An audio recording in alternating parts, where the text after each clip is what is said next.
कोल्हापूर येथील कोल्हापूर विद्युत अप्रेंटिस स्वयंरोजगार संस्थेचे चेअरमन जमीर मुल्ला यांचा वाढदिवस कागल येथील ग्रामीण रुग्णालय आणि स्वर्गीय गणपतराव गाताडे बौद्धिक अक्षम विद्यालय येथील मतिमंद मुलांसोबत साजरा करण्यात आला। कागल ग्रामीण रुग्णालयात उपचार घेत असलेल्या पेशंटना फळं आणि बिस्किटे वाटप करण्यात आलं, तर स्वर्गीय गणपतराव गाताडे विद्यालयातील मतिमंद मुलांना फळं, बिस्किटं आणि खाऊ वाटप करण्यात आला।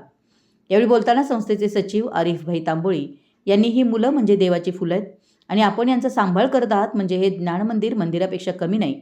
इथून पुढील काळात आपण स्वतः इकडे लक्ष देऊ आणि सर्व सामाजिक उपक्रम या मुलांसोबत साजरे करू असं सांगितलं।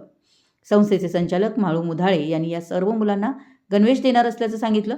यावेळी या मुलांनी स्वतःच्या हाताने बनवलेल्या राख्या देखील उपस्थित मान्यवरांनी पाहिल्या। या उपक्रमाचं आयोजन पत्रकार राजेंद्र ढाले व पत्रकार प्रशांत दळवी यांनी केलं होतं। यावेळी संस्थापक चेअरमन मुनीर नदाफ, संचालक पुंडलिक कांबळे, आरिफ तांबोळी, सुनील जाधव, अरुण कोळी, अमोल कोळी, दत्तात्रय मोहिते, रमेश कांबळे, माळू मुधाळे, मोहसिन तांबोळी, पत्रकार प्रशांत दळवी, कुमार वनिरे यांच्यासह कागल उपविभागातील सर्व बाह्यस्रोत कर्मचारी स्टाफ, कागल ग्रामीण रुग्णालयाचे डॉक्टर सातवेकर सर, पाटील मॅडम व सर्व स्टाफ उपस्थित होता। मराठी एस न्यूजसाठी कागलहून प्रशांत दळवी।